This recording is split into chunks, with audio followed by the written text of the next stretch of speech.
Good evening, and welcome to another episode of the Prince Hall Think Tank, a monthly conversation amongst Prince Hall Freemasons where we discuss topics relative to craft masonry. My name is Brother Antonio Caffey, and I'm a very proud past master of St. Mark's Lodge number 7, located in Columbus, Ohio, where presently Worshipful Brother Charles Anderson serves as our worshipful master. My lodge was granted a charter in the year of 1852 by the Most Worshipful Prince Hall Grand Lodge of Ohio, where the Honorable Mario Powell serves as our Most Worshipful Grand Master. Before I let the other brothers introduce themselves, I'd like to state that the views and opinions that are expressed this evening in no way reflect the views and opinions of the lodges and Grand Lodges that we hold membership in. Also, if you have not already done so, please make sure that you like and subscribe to our YouTube channel so that you can stay up to date with the Think Tank. As always, if you have any questions during the presentation this evening, go ahead and use that chat option, and if we have time, we'll make sure that we answer some of those questions. At this time, I'll let the brothers introduce themselves, including our special guests, starting out with Dave. Good evening, everybody. My name is Brother Dave Gillarm, past master, Mount Pisgah Lodge number 53, located in Columbus, Georgia, where the White Gadsden serves as our worshipful master. I also have the pleasure of serving as the worshipful grand historian for the Most Worshipful Prince Hall Grand Lodge of Georgia, where the Honorable Primus T. James serves as our Most Worshipful Grand Master. Additionally, since we're doing a Night Templar episode, I also have the pleasure of being a past eminent commander of Frank U. Davis Commandery number 3, stationed in Fairbanks, Alaska, where Tyron Gillis serves as our eminent commander. And I also have the pleasure of serving as the eminent grand lecturer for Final Frontier Grand Commandery, jurisdiction of Alaska, where our right eminent grand commander is none other than Abdullah Omar Mustafa Thomas. Pleasure to be back here and look forward to this episode. Thank you, good brother. Brother Jack. Good evening, all, and welcome to season 11. I'm Brother Damian Jack, proud past master of Paul Drayton Lodge number 7 in Charlotte, North Carolina, where worshipful brother Sidney Thomas serves as our worshipful master. Our lodge is a constituent lodge under the auspices of the Most Worshipful Prince Hall Grand Lodge of North Carolina, where the Honorable Daniel L. D.T. Thompson serves as our 24th Most Worshipful Grand Master, and I currently serve as the Worshipful Grand Order. Additionally, I am Sir Knight Damian Jack, past eminent commander of Alpha Commandery number 1, where Sir Knight Markel Wisenut serves as our eminent commander. Our commandery is a constituent commandery under the Tar Heel Grand Commandery, Order Knights Templar, jurisdiction of North Carolina Prince Hall affiliate, where the Honorable James Reed serves as our right eminent grand commander, and I have the honor and pleasure of serving as the eminent grand lecturer. Looking forward to this evening. I know brothers have been itching for the end of this York Rite series. Well, gentlemen, it is here. So definitely looking forward to this show, and I hope you all enjoy. Thank you, my brother. And our special guest this evening, Brother Mustafa. Good evening, all. I'd like to bring greetings on behalf of the Most Worshipful Prince Hall Grand Lodge, where I serve as the 28th Most Worshipful Grand Master of the jurisdiction. And I bring greetings on behalf of the jurisdiction as a whole, because I am also the first Grand High Priest of Alaska jurisdiction, the Grand Thrice Illustrious Master, the first, and also the first Right Eminent Grand Commander for Alaska jurisdictions. So, greeting on behalf of the home of the chosen frozen. And I look forward to everything. I've been looking forward to this interview, and it's good to be here. Thank you, good brother. So we're gonna affectionately call this brother Many Hats. You know, this brother is wearing many hats and doing a lot of great things up in Alaska. So again, thank you, good brother, for joining us tonight. You know, we're really honored to have this brother with us, a visionary brother, a dedicated servant leader, and a custodian of one of Masonry's most historic and faith-centered orders. So we'll be diving into his journey, you know, the role of the Knights Templar in Prince Hall Masonry, and the impact that Templarism has had on both the brotherhood and our community. So let's jump right into it. So Most Worshipful, you know, as I was saying before we came on, you know, we're always interested in hearing about a brother's journey. You know, what brought you to Freemasonry. So, what inspired you to join Freemasonry? And then also what specifically about the Knights Templar within Prince Hall really motivated you as well? Brother, this is going to be a long story. So so I was active duty. I was active duty Air Force. I served 25 years in the Air Force. So I had I was stationed overseas. I was stationed in Turkey at I was stationed in Turkey, and my sister passed away while I was there. So I went home on leave, and while I was there, so let me emphasize, I spent the majority of my career overseas, but I was in Europe, and I went back home for my sister passed away while I was back home. So while I was there at my mother's house, my sister she has 6 kids. So my parents actually got custody of all her kids after she passed. But so while I was there at my mother's house, all my nieces and nephews were there, and there were some gentlemen that were there that came to my mother's house, and they were actually like they brought money and clothes and stuff like that, and was helping my mom. So, while I was there, I was like, "Who are you? Who are you guys or whatever?" So they were like, we're Masons." And I was like, really? So they were like, yeah. So I said, well, I'm stationed overseas with some Masons, but I see them hosting parties and stuff like that all the time. But I never saw anything like this while I was there. So they was like, they took the time to explain to me. And then these brothers, I'm from New Orleans, Louisiana, so I want to say that first and foremost. So while I was there, it was the jurisdiction of Louisiana. It was a lodge there. My mother, I didn't know my mother at the time. I didn't know that my mother used to work with the local worshipful master that was there. So his name is Jackie Robinson. So while he was there, his lodge, found out about my mom and my sister passing away and what my mom were doing with her kids. So they brought it over there. So long story short, after I left there, because he really sat me down, he was like, "Hey, this is what we're all about. We take care of family, so he was like, your mom works with me or whatever, and then that's what we do. It's one of the things we do, charity, and we take care of our people." So at that time I never really even thought about being a Mason or whatever. But after that, I went back to base, and there were a couple of gentlemen that worked for me that they near and dear to my heart now, that I just started asking questions. I was like, "Hey, when I was back home this happened, so you know I just I want to be a part of you guys' organization, because I just remember all the love that you showed my family, and I've been trying to show that same love to everybody else." So, and I'm gonna also bring this up too, because a lot of people have a lot of issues with Dr. Slaughter and some of the things that he doing. Do I may not agree with some of the things that he may be doing, but all I remember and until today is that all the love that the brothers from Louisiana showed me, and they're the reason why I became a Mason today. So, that's why I petitioned the lodge when I came back, and then I'm sure this is going to lead into other questions too. But that's the main reason. You know, the love that was shown to my family is the reason why I chose to be a Mason and be a part of this organization. And I've been trying to show that same love to everybody, since I've been a part of this organization. So now the other part of that question is Nice Templar.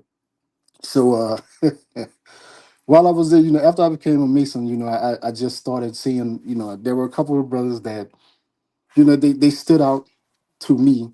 And it was almost like, I used to see him all the time with the black on or whatever, and then it was appealing to me that, and it was only a few of them. Like everybody becomes, we have a lot of brothers that are in ancient craft, but at the time, it was only a handful of knights that was there. So that part was appealing to me. So and then the journey, I started watching, like, I remember I was overseas too, right? And then, everybody knows what goes on with becoming a Knights Templar in Europe, right? So I was like, I would see like everybody wanted to be a part of it, but then you would have 30, 40 brothers that would go out to be knights, but at the end of the night, it might be on like 5 or 6 of them that actually made it through.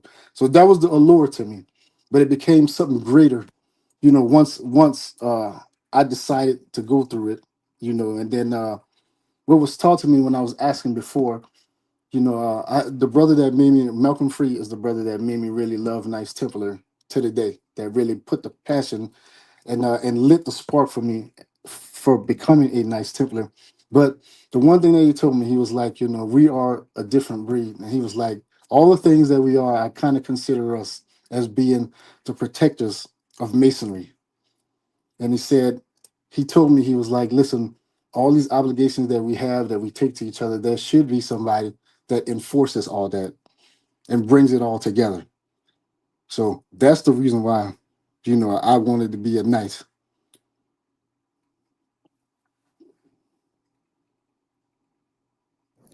All right. Thank you for that, sir. Well, the next question is, how has becoming a knight impacted your life? So like it's the way that I just becoming a Knights Templar has been, and everybody that knows me know that that is my favorite house, my favorite body. And because of the reasons I just told you before, all the brothers that we have and all the brothers that I've been really intimate with, as far as masonry, we've all been knights, and what it stands for, means a lot to me. And then it's weird because people be like, well, you Muslim and stuff like that, and how is that? And I was like, we've been fooled to believe that, when people, when people are different, or they may disagree with some of the things that we do, that they're enemies to us, right? But there's a lot of reverence and respect for me, and some of the nights that we have too, because you guys don't understand, people don't really understand that we're all serving the same God. You know what I'm saying? We're just taking different paths in the worshiping of him. And even during the crusades or whatever, and I think the movie, um I forget the name of the movie, it's gonna come to me. But one of the things that Kingdom of Heaven. Kingdom of Heaven, they did a great job depicting that, because in between fighting, there was a lot of reverence between, you know, both the Christians and the Muslims, during that. And then I think that, sometimes we lose focus of that because we're so engrossed in what we believe, and like, if you're a Christian, you're going to believe that part, and then me as a Muslim too. But you have to see all this. There were a lot of things that happened in between, and there was a lot of love and reverence between that. It's unfortunate that, we still have the crusades, so to speak, is still going on now. You know what I'm saying? In some of these countries, but in the end, we are all worshiping the same God, brother.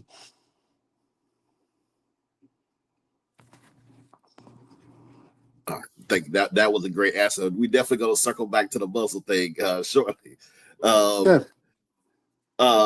how has Knight Templarism changed since you were dubbed? Listen, I think that when I first became a knight, I think it was a let's say it was a harder route, because a lot of stuff that happened, a lot of stuff that was happening, in the initiation. That's what we're gonna say. That's the word I'm gonna use. There's a lot different now because of all the stuff that the hazing part of it is a thing that's actually changed for me, for everybody else, because we living in a world where people like to sue people and stuff like that too. And then, the generation of younger people that we have now, they're different. They receive information different than we do. So a lot of stuff, the messages and what we are has to change. The idea and the concept of who we are is still the same, but the message and the way we deal with things are just a little bit different, because we have to change with the times and stuff like that too. But I think as a whole, being a Sir Knight, nothing has changed ideally, but the way that we portray the message and the things that we do changed a little bit because of the way people receive information these days. So my question to you, um, basically having made history, especially when it comes to York Rite and Templarism and being the first within the jurisdiction. What would you say has been your your biggest triumphs as well as your biggest obstacles in completing this feat. So I'm gonna say that my biggest triumph was when I left here. When this is when I was stationed in Alaska from 2006 to 2009, right? So one of the things was we were actually our York Rite body from the AJ Ayatoro was the district deputy that actually got the permission from Edward A. Miller was the Grand Master at the time. He got the permission from him to actually bring York Rite, since Alaska didn't have York Rite, to bring York Rite to Alaska under Oklahoma jurisdiction. So he received permission from the Grand Master Edward A. Miller at the time to do it, right? So while we were here, it was a bunch of people. I was younger then, and it's crazy how I turned back to look during the time. I was one of the youngest brothers in the lives, and now I'm the oldest brother in my lives, which is crazy for me to turn back and look at that now, right? But we were all about York Rite, and so one of the things was like, yo, let's all the people that was there, and it's crazy. Like when I came back here, like all these brothers, some of the brothers that three or four of the brothers that was actually there, that we were discussing at the time, they actually have been grandmasters. They're all past grandmasters at the time, but during that time they weren't. So all of us, we had a passion for York Rite, so we started talking about what it would look like, if we got our own Grand York Rite bodies. So when I left here, I went to Korea, and I was there for 5 years because I ended up taking a tour with my family over there to work for USFK. So while I was there, my wife had talked about us coming back here, coming back to Alaska. So me and my wife actually were, we grew up together, and our grandparents stayed in the same neighborhood, and we went to high school together and everything else. So like after my oldest son was born, right, well, I can't even say that, when she was pregnant with my oldest son is when I decided to join the military. So I told her that I would let her decide where we was gonna retire at. So that's pretty funny for me because I told you, I think I mentioned to you guys like behind the scenes that I spent the most of my career overseas or whatever. So I told her, so that I've been dragging her all around the world, that I let her decide where we was gonna retire at. But everywhere we went, she found something not to like about it. So and this is a long story, brothers, but I'm gonna try to cut it short. Or whatever. So I had came home on mid tour and left to go back to Korea during Hurricane Katrina. So by the time I got back to Korea, my family were, they got caught up in the Hurricane Katrina evacuation and all that stuff, right? So the government allowed, sent me something, and they was going to allow my family to come to Alaska before me, in order to get away from all that stuff, right? But I didn't.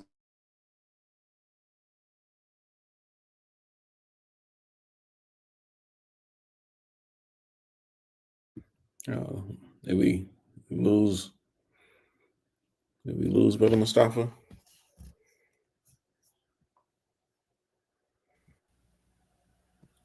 Yeah, I think he's still on, but it's just the camera and the mic may have went out.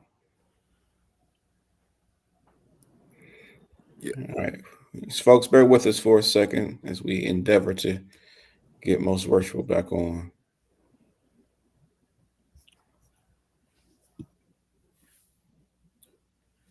Well, I guess in the meantime, I guess me and Damien, we can I guess try to carry it across a little bit. Yeah, Well, hey, no crown without the cross, right? good. Absolutely. Yeah. Well, So, until he come on again, that question can be posed to you two brothers as well. In regards to what brought you to Knights Templar. For me, it was one of the older brothers in my lodge named Arthur Haley. Well, two. Well, Arthur Haley was in my lodge. He had served as our secretary, and then the other one was Jerome Williams. Jerome Williams was, even though he was a younger brother, he seemed like he was the old head of the crew. So seeing how they would talk about it, that's what brought me, or made me want to become a knight. Hey, brothers. So how long I've been out of here? Because I was steady talking and I didn't see the camera. I didn't see the camera going on. Then I paused for a second. So where was I when I finished? Where did I leave off? I think you were in the midst of you were in the midst. So I asked about your greatest triumph and your greatest obstacle. So I want to say you were in the midst of your greatest triumph. I don't think you. I don't think. Yeah, I think we were talking about Hurricane Katrina. All right. At the point, All right. yeah. Right, because the brothers keep trying to call me while I'm on here, so I didn't know that it had paused or whatever. So, so let me backtrack. So you said I was talking about Katrina, right? So my family, when I got back to Korea, my family got caught up in the Katrina evacuation, and the government sent me a message that I could send my family ahead, because of Katrina, since they were in New Orleans, I could send them ahead to Alaska. But I started looking at like the temperature in Alaska where I was going at, and I saw it was like -30 and all that stuff. And then I told my wife, I was like, nah, you because I mentioned that I spent the majority of my career overseas, right? So my wife always found something not to like about all the assignments that I've had. So I didn't want her to get to Alaska and have to suffer through -30-degree temperatures, and the time didn't start until I got there, right? So I told her, I was like, nah, just, stay where you are, and then you will go from there. But while I was in Korea, I was actually the district deputy for Oklahoma, for Korea and Japan while I was there. So while I was there, my wife told me that she wanted to come back to Alaska to retire. So every year for Oklahoma's grand session, I would go back to Tulsa, Oklahoma for their grand session, and there was always a delegation from Alaska that would come to Oklahoma too.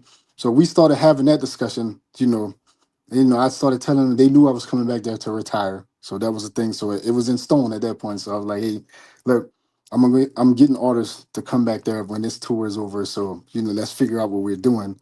So it was a beautiful thing that for me to come back to Alaska. Now, what's crazy is this goes into the obstacles part too, right? Some of the same individuals that I sat down with meetings and talking to them about developing the York Rite bodies when I came back was my resistance when I came back here this time. I was a little upset about that. So I was like, what happened with all that?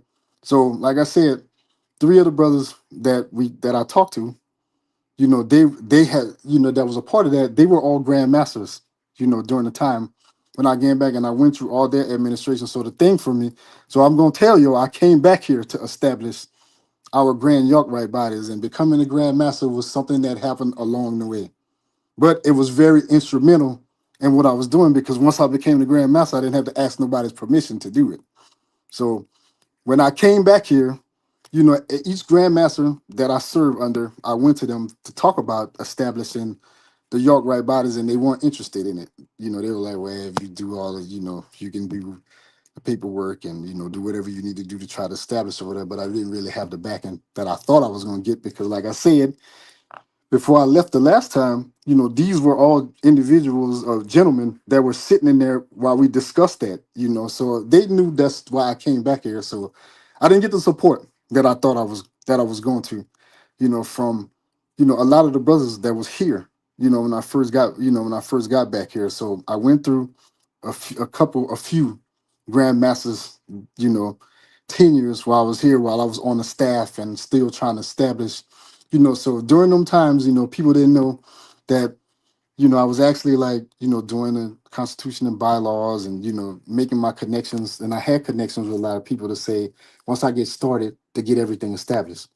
So while people just looking at it as, when I did it, I just kind of ran with it. I had been working on it for years. You know what I mean? So once I became the Grand Master was when I was like, well, now I don't have to ask anybody's, I don't have to ask for anybody's permission because it's me. So that's all I needed. And then all the brothers that during the time that I was raised going through that, all these brothers that have been near and dear to my heart, since I've been overseas and been the deputies, they all came to Alaska with me. So I had all the support that I needed, plus the brothers that were here that were very instrumental in the thing. So I just combined all that, and here we are. It was a beautiful thing, man. I almost cried. People don't understand like all the stuff that I had to do. All in people's egos, and it was a lot of things that that I had to suffer through in order to do that. And then even people trying to dictate what was going to be what. Once I established it. I did all the legwork to do everything, and then folks were actually trying to dictate, who was going to be what, and I had a lot of so I have what I called my mentors in masonry. That they are giants, what I'm saying, to me, and they are, and they hold these positions, you know, in in masonry now that I go to for advice with stuff. I seek their wise counseling. So they gave me a bunch of advice of things of how to handle things, and I love them to death for that too. So yeah, it was, oh man, that was the greatest thing ever for me. It's one thing to build all the stuff, and then put everything, but then when I came into, once we established everything, and my greatest triumph was this past grand session was the first time that we combined everything, and for me to go into those meetings and to see the fruits of all the brothers' labor, and myself included, and all the brothers that helped me, put all that stuff together. And I'm gonna say this: it wasn't just me. I had a vision, and I had to have all these brothers in the jurisdiction and brothers outside the jurisdiction to support me in doing that. And I owe a lot of people thanks, praises, and thanks for coming forward and assisting me, with establishing that. And one of my, and I didn't think it was going to be an obstacle either, because I served Oklahoma for a very long time. And I thought one of the obstacles and disappointments for me was that once I established it, and before I established it, I sent letters to them to say, hey, it's been nice, being under you guys, but we want to establish our own stuff now, and I'm going to. The resistance from certain people, and I was like, I really don't have to ask your permission, you know what I'm saying? But this is a courtesy thing, because this is where we're headed at. And I thought that they would be proud, that I came from them. What I'm saying? That look at, he's one of us and he established it. So that was one of the that I want to say, my greatest triumph was establishing everything, to see everything to come into fruition.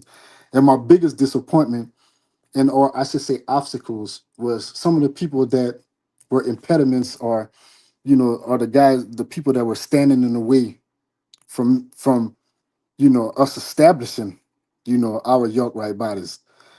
That was the obstacle for me. That was some of the obstacles. Most worshipful, and thank you for that. And I think you know what I think it's important for brothers and sisters today to hear those type of stories, because if you think about it, masonry is real old. A lot of our lodges and grand lodges are real old. Like a lot of us joined these organizations that were well established. So to hear, like to establish something now in today's time, or to hear about that, I think it really connects us with both, the struggles and the triumphs that you had. But I think it also can help put into perspective what the founders of our either individual lodges, chapters, commanderies, or whatever other house, like the type of things that they went through to establish that too. And the fact that we're still establishing, even in this century old organization that we're members of, things are still being established out there, and to be a part of that, I think, is amazing. So thank you for sharing that story. Yeah, no problem, brother. So, most worshipful, when it comes to when it comes to Templarism, and I do want to say that I think one of the biggest aspects that I think people see when it comes to Templarism is the way that we dress, right? Um, many are enamored by the dress that we have, and I will say that Alaska went viral with the dress that the Sernites had during the grand session. But outside of the dress, and I think that's one of the things that entices people when when they see how we march, how we come in, what I'm saying, the fact that we say that we are the defenders and protectors of masonry. Yep. When you speak on Templarism, what is it, in your opinion? What do you feel is the biggest aspect or the biggest attribute of being a Cernite, and how do you teach that to those who are interested in becoming? It's kind of hard for me to put that together, but I'm gonna say this. So a lot of the people from my jurisdiction and a lot of people that are on my staff, we are veterans and prior military. So I think that the organization it is alluring to all of us because we're used to it. You know the chain of command and you know the chivalrous codes and stuff that we have. You know, the people are attracted to that. And then even in being in the military, even the people that it is a respect thing because of the things that we represent. You know, so like everybody knows and they laugh about that because when I was in Korea, I used to tell brothers, I was like, if you're not a knight, I really don't have a whole lot of stuff I can really share with you like that because it's just a different bond for all of us. So you talked about the uniform, right? So that was a thing that so like I got together with the staff, you know, because we wanted to make something. We called everything in Alaskafied. We wanted to Alaskafy our uniforms, right? So you know I let the craft decide what the uniform was. We all sat down and talked about it and I was like, hey, you know, I want to do something different or whatever. So we got together and we designed that.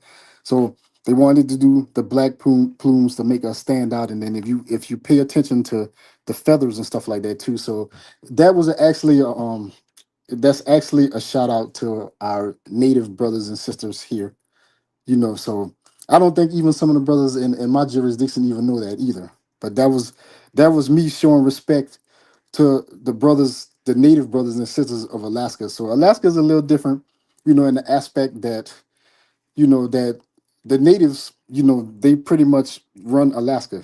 It's their state. You know what I'm saying? And then even in I'm a part of the NAACP or whatever. So before we start our meetings in there, there's always an ode that's sent out to the Native Americans, you know, in Alaska to show that this is their lands that we're living on.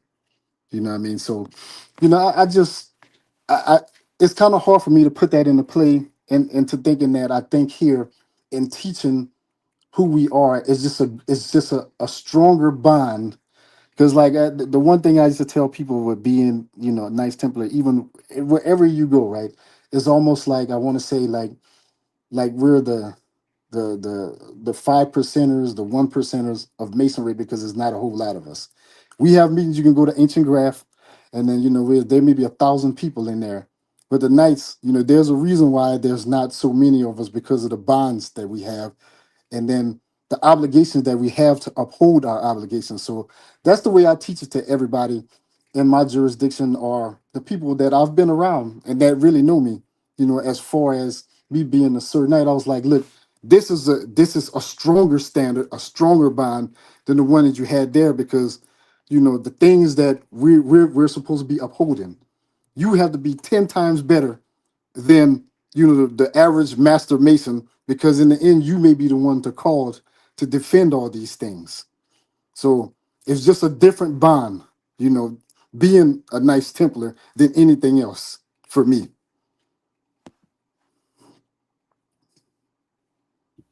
And is that what you have your eminent grand lecturer over there to teach him and put him Oh, on the spot? Put him on the spot. absolutely. Oh, absolutely. But all the stuff that I'm telling you, he's heard before. You know what I mean? So like we have several conversations about that, and the brothers in my jurisdiction know that when you talk about stuff, and then don't get me wrong, so I'm gonna laugh about this too, because I always tell the brothers when I first became a Mason, I was one of them guys that, I looked at the hierarchy, and especially in like Oklahoma, Washington. I was part of Washington jurisdiction. I looked at that. I used to tell myself I'd never be a grandmaster. That wasn't the thing for me because I'm not political. I'm a say it how it is kind of brother. You know what I mean? And I don't do politics. I don't. It is what it is with me. We're gonna have a conversation. And everybody in my jurisdiction knows that's how I am. I don't carry titles. I don't do that. If I have to do that, then we probably have a problem. You know what I'm saying? If I have to come to you like that, then that's something different. But that's not me.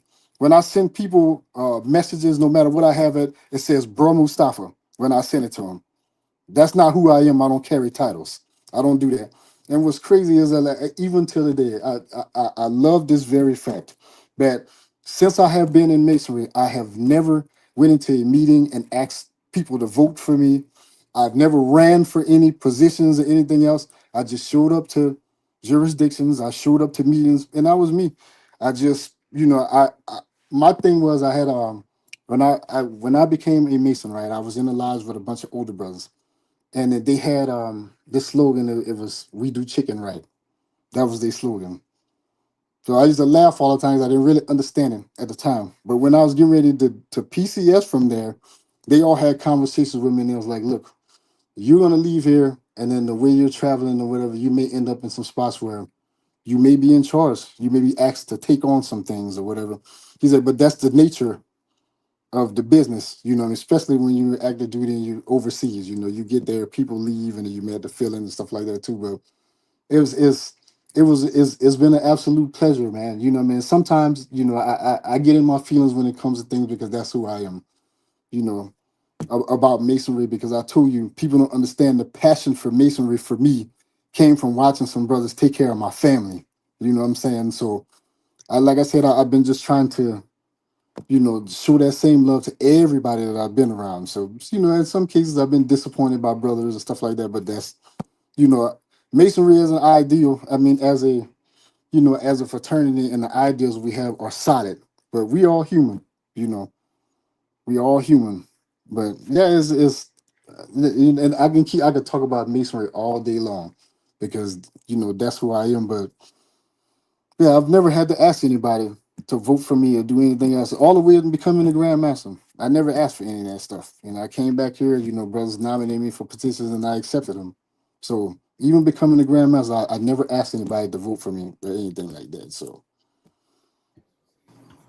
Brother Mustafa, with organizations like the Knight Templars and this York Rite bodies, like why in the 21st century, why, if someone was to ask you why are these bodies still relevant today, how would you answer that? yo, what's crazy is like the history of all that stuff too, bro. And people don't understand like the actual Red House back in the day was a part of the Blue House. It's very relevant because it's all stories and pieces to the puzzle, for masonry and everything. People don't understand. Like that's another selling point for me. For people in the jurisdiction, like when people are like, well, I came in and I want to, take time to learn, stuff, and I get that. But the other part of it, I said, you have to go through all these. I would like to see you go through these other bodies because it's all pieces of one big puzzle, one big Masonic journey. Once you become a part of one body, there are things that you won't know to put together that whole piece. So to me, it's like a puzzle. It's very relevant because the journey as a Mason there is in stages, and to me, is all a part. Is pieces to a puzzle. So you don't have the story. You're not going to have the whole story if you don't get all the pieces to the puzzle.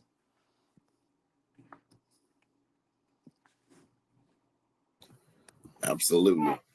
Um, I know we've had several conversations about stuff that occurred back in the day, and me and the Right Image Deputy Grand Image Commander Brennan talked about, I guess, the trials I was going through when I was Image Commander, and it involved Islam. So, what advice would you have for that young brother who may be Muslim that's been told that he cannot join Knight Templar because he is Muslim? No, that's so. What's crazy is that since I became so Just the one thing that I'm also point out is going back to ancient craft, right? So after I petitioned the lodge, one of the things that I wanted to know was if there was going to be anything that would be conflicting to to my faith. And it goes back to making good men better men, right? So I remember when I was taking my obligation, when I got initiated, I was in the room, and when they took the blindfold off of my eyes, my hand, one of the brothers, our district deputy at the time, he said, "Look at your hand." He said, "Look what you're taking your obligation on." And I looked down and I took my obligation on the Quran. It meant everything in the world to me for them to do that for me, because they didn't have to do that. And I told them, I was like, it's no big deal, because we talked about that before. I was like, nah. So what people don't understand, like I told you, I pointed out that we're all worshiping the same God, right? So I call it, we are Christianity, Judaism, and Islam, right? We have our differences and stuff like that too, but we all worship in the same God. And then for Muslims, you can't be a Muslim without recognizing Christ and all his good works and the things that he's done. So as a Muslim, that's my thing for them, and then and some of the other Muslims that I talked to, they know who I am. So I was like, do you think that if there's anything conflicting with my faith, that I would be a part of the organization if it did? You know what I'm saying? So it's teachable moments for everybody. Now, people may not, there are some people, they, even in my jurisdiction, I heard some stuff where somebody had an issue with, you know, me being the head of the organization or whatever, being Muslim or whatever. But the majority of my jurisdiction, they chose me to be their leader. That means something to me. You know what I mean? 99% of my jurisdiction are Christians. And what's crazy is I have a twin brother that is a pastor. My brother, I bring my brother back here every year for grand session for him to do our religious services and our larger sorrows every year. So think about that. So I told him, I said, well, since you decided to choose me as your leader, I'm gonna bring a better portion of myself I'm gonna share my family with you. So my brother comes back here every year. He's a pastor. His name is Joseph Thomas. He lives in Virginia. I bring my twin brother back here every year for him to do, all our religious observances, during grand session every year. And he has a praise line, and people be passing out and all that stuff, while we in there. And my brother has a gift, man. So it's funny. And then we have a lot of, my brother and I, that's one, besides my father who passed away, and my older brother, my twin brother is one of the closest things ever to me. We talk to each other every day, about stuff or whatever. So it's just a different perspective on things. But I want you brothers to know that. And then if there were Muslims on here that are Masons, or are just on here, to know that they know that to be true. You know what I mean? You cannot be Muslim without recognizing Christ and all his good works. That's out of the that's out of the pales of Islam. You can't be Muslim without recognizing that. So that's my story to them. And since I've been Muslim, I'm sorry, since I've been a Mason, there's been a bunch of Muslims that have come in, my Muslim brothers that have came into the organization.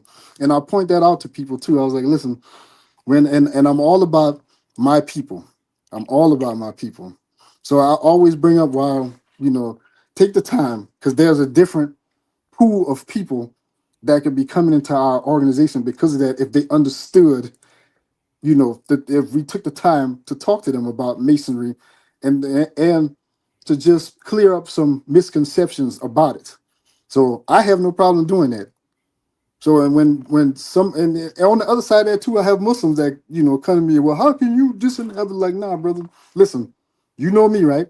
So if you thought that there was anything that was conflicting with my faith, I wouldn't even be part of the organization. So now let's sit down and have a conversation. Let's talk about it. So now, and what do you say now? I'm a part of the head of an organization that's mostly, Christians. So now I'm a head of that body. So what does that say? There's religious tolerance, right? And it's about you as a man and your character and your examples.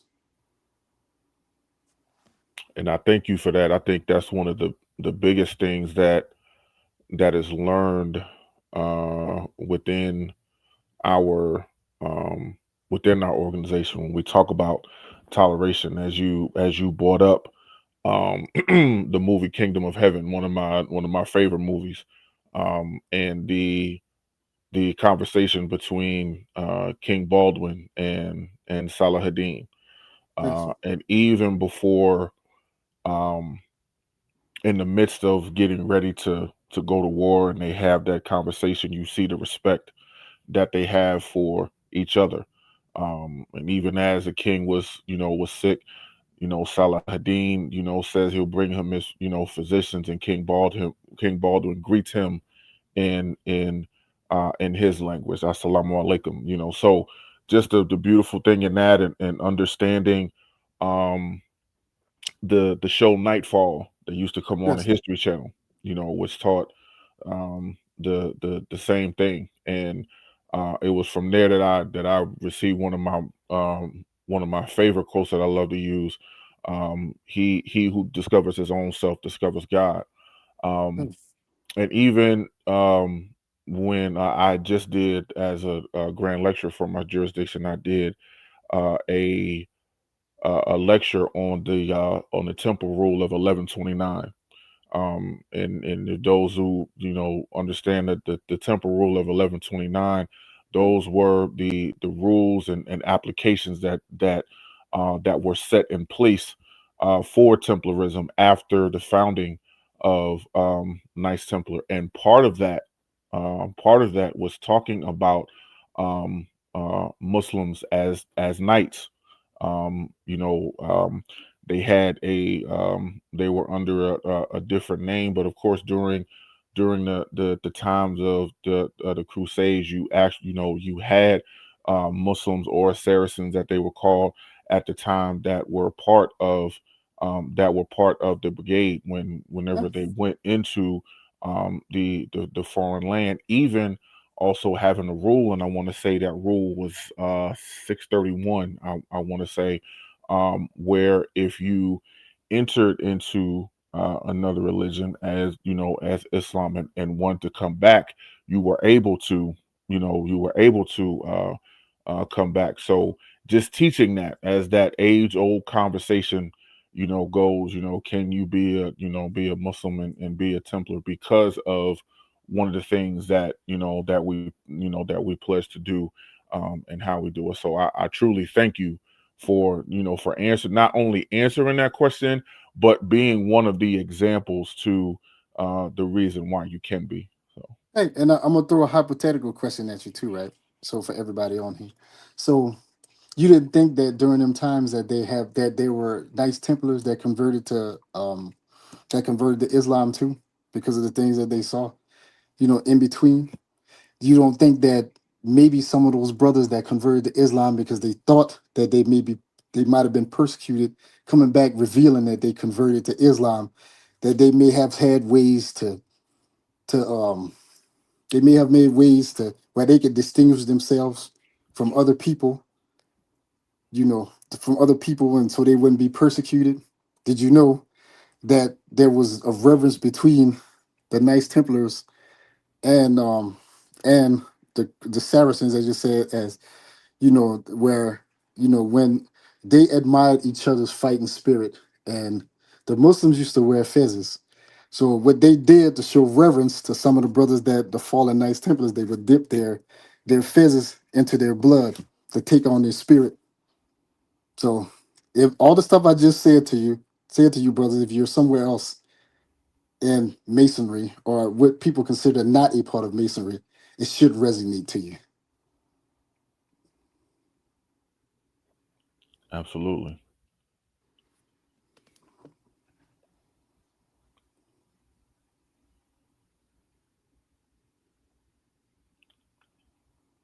Calf, you talking and we can't hear you.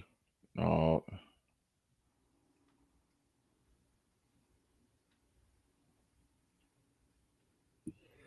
Can you hear me now? we Yeah, can we hear can hear you you. now. Okay, sorry about that. When it comes to misconceptions, what misconceptions regarding Knight Templars that you maybe that folks may have, both inside and outside the order that may not be members? I don't know. I don't know. That's a hard one for me. Misconceptions. Oh, man. When we start talking about masonry and stuff like that, some of that crazy stuff. Like I hear people, and then even inside the fraternity, we have some foolishness. We're talking about people sleeping with people's wives and all that foolishness. I hear stuff like that too, and I say that goes totally against us enforcing the obligations and stuff like that that people take among all the Masonic bodies and stuff like that. I mean, that's the only thing that I can really think of as far as misconceptions for Knights Templar, because I think that Knight Templarism is just straightforward.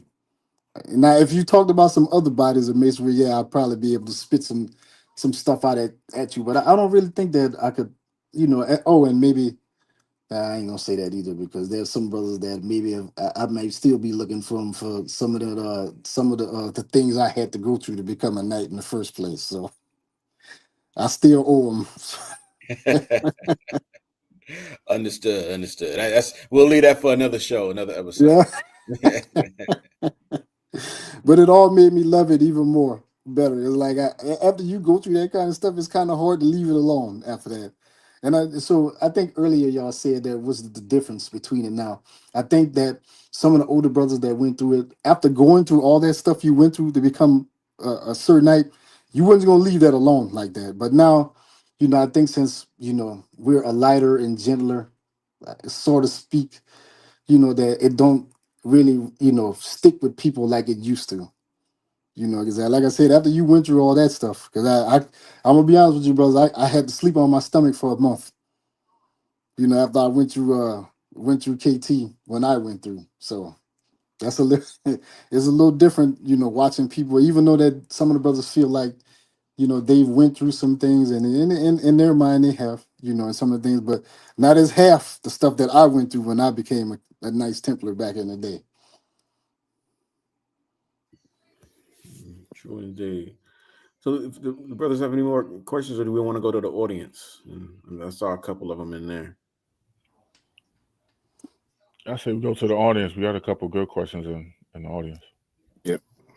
Okay, let's do that.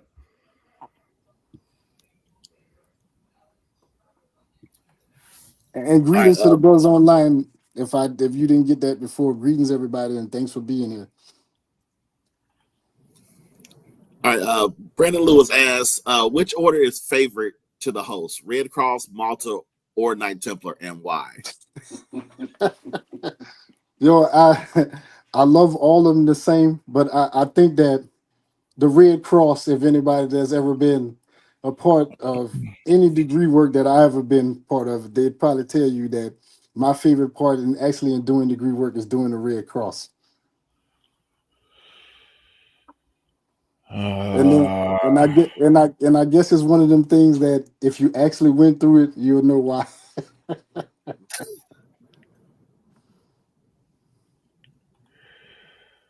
I don't know how to answer that. I don't know how to answer that question. I mean, it's bits and pieces in each one.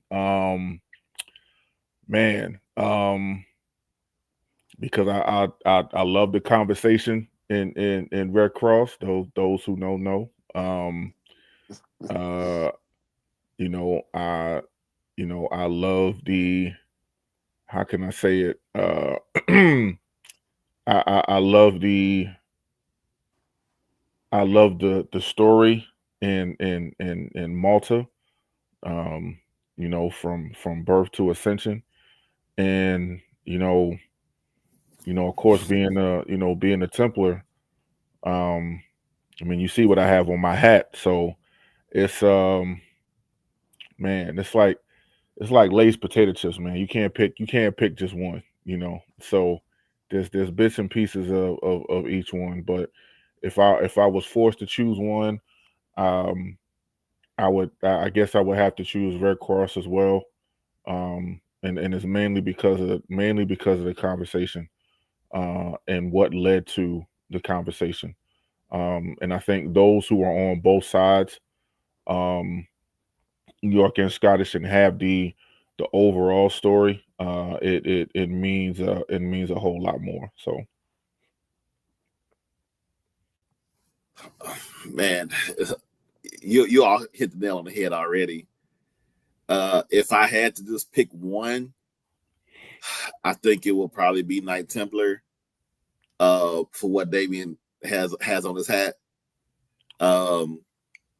because it's going above and beyond for somebody, and that you're telling that person that I'll do this, I'll face all these harsh conditions just to have your back, and then to actually be able to do that for that person, I think that's why the Knight Templar degree is a little. If I had to pick one, it would be that. That's tough though, man. I mean, just in the order period, there's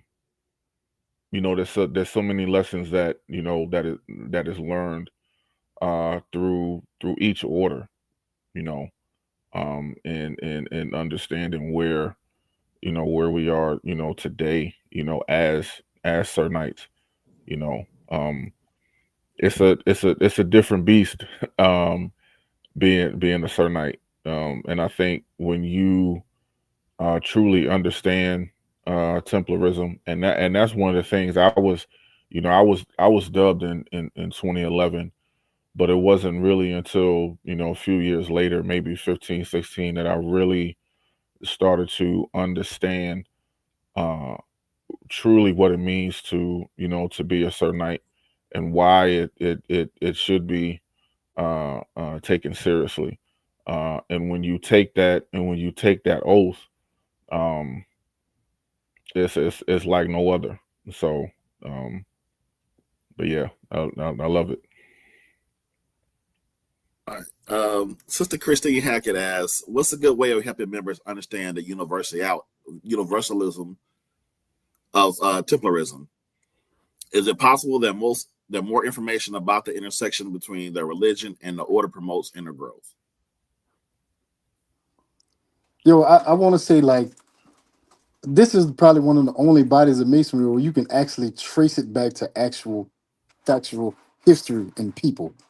So I think that's the thing that could resonate and resonates to people too, is that all the stuff that we was interesting enough, right? I had a conversation with a brother. I was on the international, dealing with one of the international bodies, but a brother pointed out to me that you do realize, like, when we send all our reports and stuff like that, the queen actually gets all that stuff, and she she recognizes that she has nice Templars in the United States. So I don't know if you brothers knew that or not. You know what I'm saying? But she has that. Those folks have that information. So in their registry, they know that there are Knights Templars in the United States that are in service. So that was really significant for me. So I don't know if that kind of answers the question a little bit, but I'm just I'm just embellishing on that part of it, is that this is probably the only one of the only bodies in masonry that we can actually trace it back to actual people in history. So I think that goes a long way with people too, because you remember we're the kind of people that we like to see and touch things. So I think that aids us, with becoming nice Templars.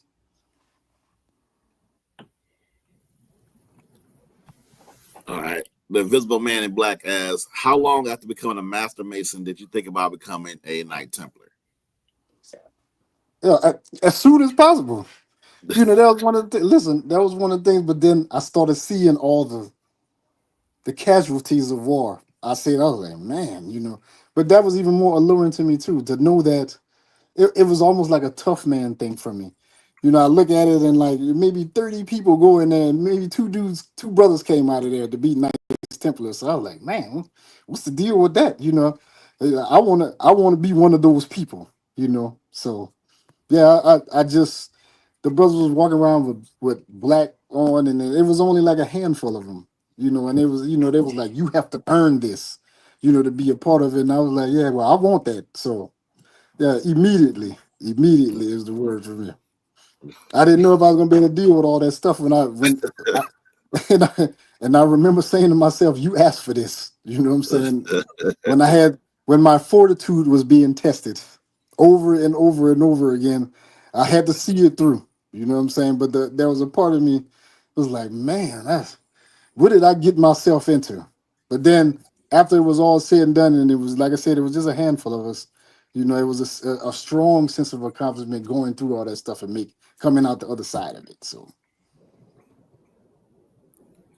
All right. What about you, Damien? I don't know, man. I'll be honest with you. When I joined Masonry, or prior to joining Masonry, the only thing that I knew about, well, I put "new" in quotes, was Scottish Rite. My mentor at the time, and I still call him my mentor. You know, he was Sublime Prince. So I didn't know anything about York Rite until I uh, joined the lodge, and my lodge is pretty York Rite heavy. So it wasn't until I joined and I started to see. I'm like, okay, cool. You know um, let me do York Rite. So I actually started York Rite first, and finishing up. Well, I finished up Scottish Rite before I finished up KT, but the seriousness of KT, like I said, it really wasn't until like I said, 15, 16. I think it took me a while to truly understand Knights Templar. I would say that would be the only body that I was really in the dark in. And then when I started to really take some time to learn and study and understand what Templarism is about, I took it more seriously. So it took me a little bit, but definitely glad that I did it.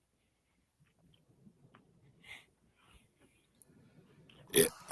For me, I think it was about 2 years after I got raised, and I honestly I had no intentions of doing it. And then like Jerome just sat me down, and Jerome Williams helped explain Night Templarism to me. I mean, I was already starting to study it. I guess I had a minor understanding of it, but after that conversation with him, I was locked in. I wanted to do it. And as Right Emily said, not only did I think about, man, I asked for this, I paid for this too. So it definitely tested my fortitude, but it was enjoyable, and I'm very glad that I did it. There was definitely another one. Desmond Reed asks, how has Knight Templar grown in Alaska since its fruition? oh, it skyrocketed. You know, it's there's a lot there's a lot of emphasis on it. So I mean, when brothers come through, you know, because the Knights Templars are so involved in everything in Alaska that it's almost a given. Like when brothers come through ancient craft, that's the first thing they want to do. Is to be a part of the York Rite bodies. So yeah, it's grown. So it's grown so much that now, because the one thing that I'm gonna take pride into when it does happen is that the ladies here, they didn't have anything. Pretty much, they just do, oh yes. But now we're venturing into a time where we're working towards establishing our York Rite side for the ladies here too. So that's how much it's grown here. So we're exploring that now, so with all the people, because I have lodges in Germany, Australia. What am I missing? Germany, Australia, Poland, and then there's some other areas that we're looking at now too. Some other countries that we're looking at now. So it's growing. It's growing. It's growing like wildfire. It's growing. And who would have thought a little old Alaska is just branching out now But Right.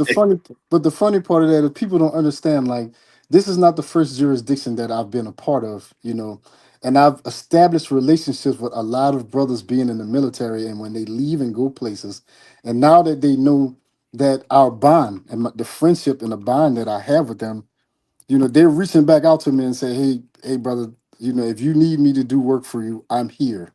I'm in this country, and if you allow me to represent you, and I'm like, hell yeah. What you need me to do? What do you need from me? So that's the way it's been, and I mean, we are growing. We're growing. All right. All right. Next question is: would you say that becoming a Knight Templar has helped you become a better Master Mason in your Blue House? Oh, absolutely. Did you? I mean, if you've been listening to all the stuff I'm saying now, we it's just it's another level, right? So I have to me to come and be a part of our Knight Templarism, meaning that you're going to be a better Master Mason because you have to be the example. If you're going to enforce all the obligations that we take as Masons, that you have to be that much better. If that make any sense. I would Absolutely. go ahead, Dave. Go ahead, Dave. No, I say absolutely. I 100%. I would definitely say yes. Um, as Templars, as Templars, as Sir Knights, we are defenders, right? Again, those who know. And so when you are in the mindset of defending and um knowing what you are defending, um you are in the forefront, and because of that, it forces you to walk and act in such a way as you was taught to walk and act, in the beginning of your journey. And now you have more of a reason to do so, because of what you vowed to do, not what you swore to do, but what you vowed to do. I'm gonna leave that there. So, again, because of those things and the principles that that go into it, you know what I'm saying. I think you have no choice but to be. You should be, and I'll leave it there.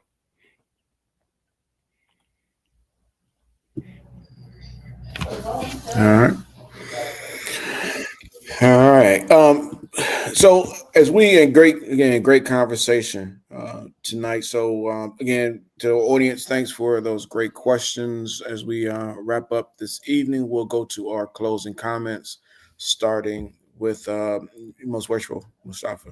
Have the closing words, parting words for us, good brother. Hey, so let me address this too for the brothers that's on there. I know you brothers have seen the Alaska assassin thing. If y'all saw that, so I'm gonna address that with y'all. So I want to do that because people aren't clear of what that is. So when I was in Oklahoma, when I was a district deputy, me and the Grand Commander, and actually the Deputy Grand, who was the Grand Commander here that came out this year, it was a joke between me and him, right? Because it was some stuff that we was doing, and what it ended up being was I developed a degree. I developed a degree that's called the assassin degree, but all it is it's nobody has ever had a proficiency program for York Rite, right? So that's what that is in Alaska. I established it when I was in Oklahoma, and then the Grand Commander gave it to me. It kind of leaked out then, but he was like, That's Mustafa's thing. So if you need it." So when I came to Alaska, of course, I brought it with me. So that's what it is. It's a proficiency. It's a proficiency program that I started for the brothers that want to be proficient in York Rite. So if you see people walking around with the Alaska Assassin, they are very proficient in York Rite. So try them. Is there is do you only have to be? Can you only be in Alaska for Yeah, that proficiency? at this moment, because I'm trademarking and all that stuff too. So I want people just stealing my stuff or whatever, because I've been at it for a year, and we actually have a degree script. skit and all that stuff that goes along with it too. So yeah, it's. But we can talk about that, brother. You know what I mean? You ex brother Gillarm, you know. So yeah, I'll be looking for my application when it yeah, goes we talk worldwide, sir. about we talk about that. But my closing comments, brothers. Look, thank y'all. It's been an absolute pleasure. If anybody has any questions further than this, you can get my contact information and reach out to me if there was things that was unclear or questions that you just didn't want to ask on here. You know, I think I'm approachable. You know, even my jurisdiction, anybody want to talk to me about stuff like that, I don't do all that. Like you said, I don't walk around with titles and holier than thou stuff or whatever. Reach out to me. And this is my open invitation to come visit Alaska so we can show you some northern hospitality. So my grand session is what is it, April 17th to the 21st, I think, this year, which includes all our grand bodies. So this is an open invitation to anybody. If you would love to come, this is your invitation to come kick it with us, you know, and see what Alaska's about. And if it's on your bucket list, you can cross that off too. So, you know, for everybody that's on here, you know, and in my jurisdiction, we don't get involved with all that. Our jurisdiction, we don't get involved in all that political stuff or whatever. This is a safe place for people. If you want to come here and have a good time and not have to worry about all that foolishness, who don't like who and who don't like that or whatever, we don't do that here. This is a safe zone. So I love you, brothers. You know what I mean? And that like we say in Alaska, I love y'all and ain't nothing you can do about it. Thank you, most worshipful. All right, brother Jack. Closing comments. We're not gonna talk about how most worshipful just pulled the Suge Knight. We're gonna leave that alone though.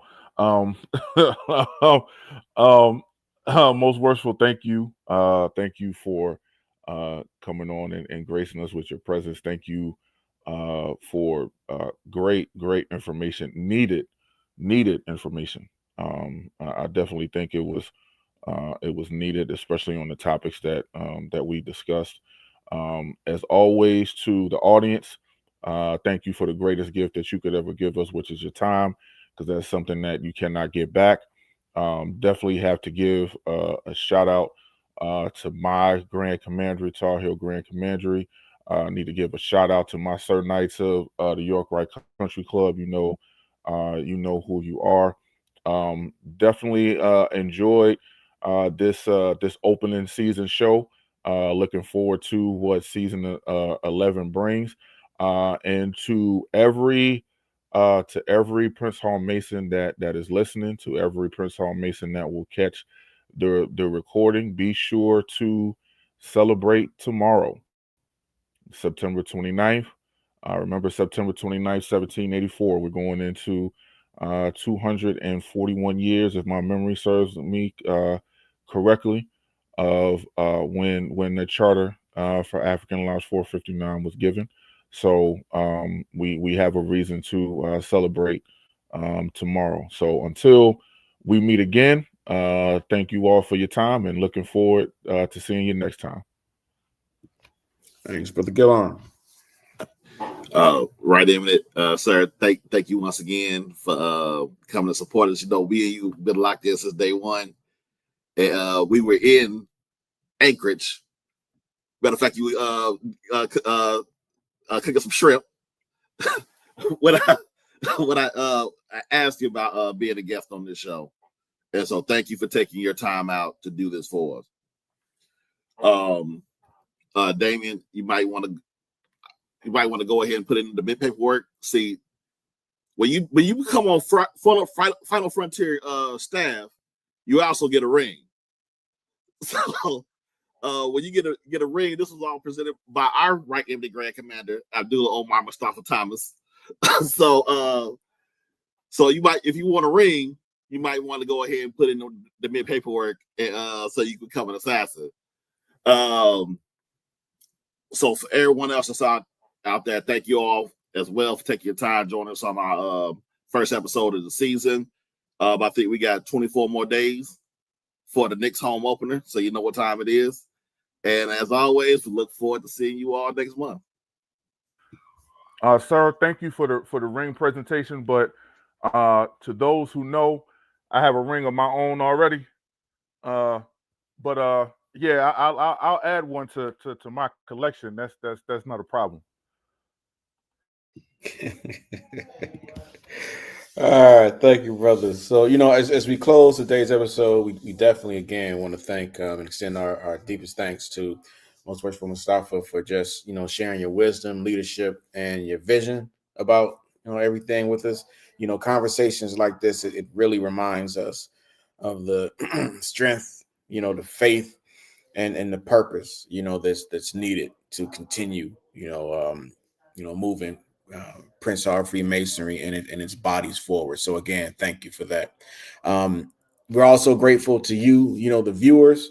Again, as it was mentioned earlier, we're actually entering our 11th season of the Prince Hall Think Tank. Many of you have heard this story before, something that was supposed to be one episode, and 11 seasons later, we're still here. So your commitment to engage with us when we talk about the history, the leadership, and just overall brotherhood, the craft is what really keeps this platform alive and impactful.